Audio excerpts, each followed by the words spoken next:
Rakesh 1 minute ఇవ్వండి వాళ్ళకి. ఆ మొలతాడు కోసం తాపత్రయ పడుతున్నారు, ఒక మొలతాడు పంపించమని చెప్పండి. ఓకే ఒక్క నిమిషం.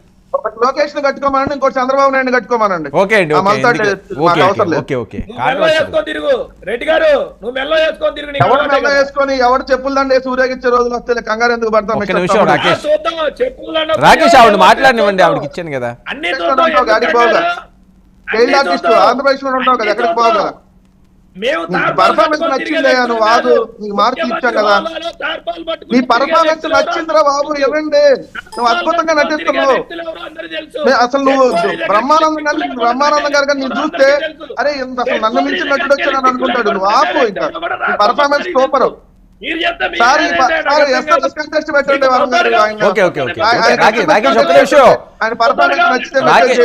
రాకేష్ ఒక్క నిమిషం. మీ పొత్తు పార్టీ వాళ్ళు మాట్లాడుతున్నప్పుడు కూడా మధ్యలో మాట్లాడితే ఆవిడ వాయిస్ ఎస్ఎంఎస్ కంటెస్ట్ పెట్టండి, నచ్చితే మెసేజ్ చేయమని.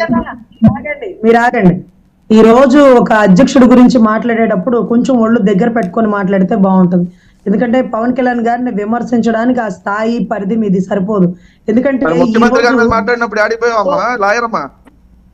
ముఖ్యమంత్రి గారు 151 సీట్లతో అధికారంలోకి వచ్చిన పార్టీ, 2 సార్లు ఎంపీ, ముఖ్యమంత్రి గారి మీద తోలు చేస్తా, చెప్పులు చూపించదంతా. ఏమా చదువుకున్నావు కదా అప్పుడు నువ్వు? ఓకే ఒక్క నిమిషం. వెంకటరెడ్డి గారు చదువుకోలేదు ఆ రోజు, ఇప్పుడు చదివా. వెంకటరెడ్డి గారు మీరు మాట్లాడితే అక్కడ వాయిస్ మ్యూట్ అవుతుందండి.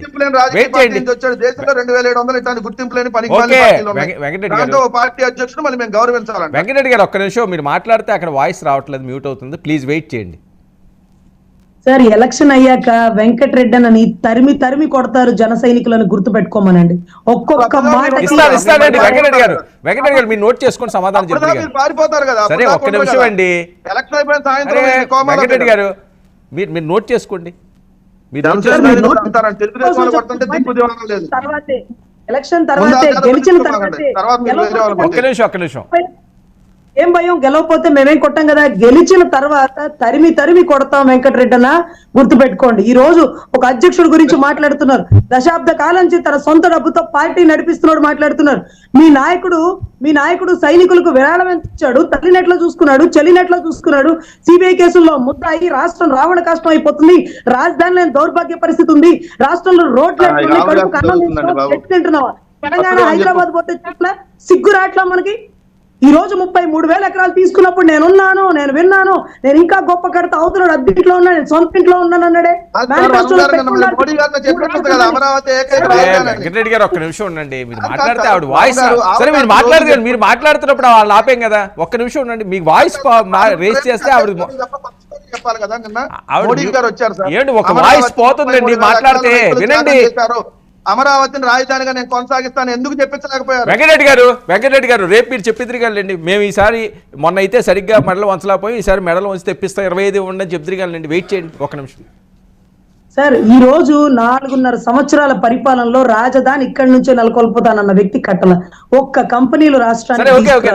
రాజధాని అంశం రేపు ఎలక్షన్ క్యాంపెయిన్ లో చెప్పుకోవచ్చు. ఇప్పుడు పవన్ కళ్యాణ్ గారి అంశం ఏంటి? అక్కడ ఓడిస్తాం అంటున్నారు.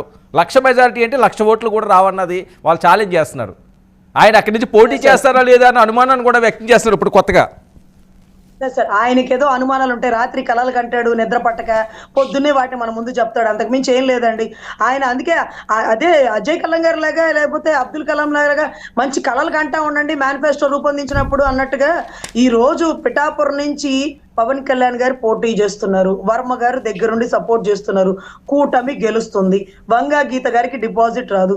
వంగా గీత గారు గతంలో గెలిచింది కూడా ప్రజారాజ్యం పార్టీ నుంచే. అప్పుడు కూడా మా సపోర్టే. ఇప్పుడు కాపులంతా లేకపోతే వర్మ గారి అభిమానులంతా లేకపోతే ఈ రోజు ప్రజారాజ్యం అభిమానులు వీళ్ళందరూ ఒక తాటి మీదకి వచ్చి మేము గెలిపించుకుంటాం అంటుంటే ఈ ఏడవలేని వాళ్ళు ఏడుపులేంటో, వీళ్ళు పెద్ద పెయిడ్ ఆర్టిస్ట్ లాగా వెకిలిగా నవ్వులేంటో, మొగోడైతే ఆడదైతే ఎందుకే నీకు, ఎవడైతే మాకేందా రాష్ట్రాన్ని బాగుపరచండి అయ్యా అంటే వాడు మొగోడు కదా, వీడు ఆడదు కదా, నీకెందుకే? ఒక ఆడది ఒక చెన్నై రాష్ట్రాన్ని పరిపాలించింది అమ్మ అనే కాన్సెప్ట్ తో. వీడు మొగోడా, వీడు ఆడదా, నువ్వు మొగోడైతారా ఏంటది? ఒళ్ళు పొగరు మాటలు కాకపోతే ఒక అధ్యక్ష పదవిలో ఉన్నాడుగా. అమ్మఒడి దాంట్లో 4 సంవత్సరాలకు ఒక్కొక్క దేవుని పంపిస్తారంట లోపలికి.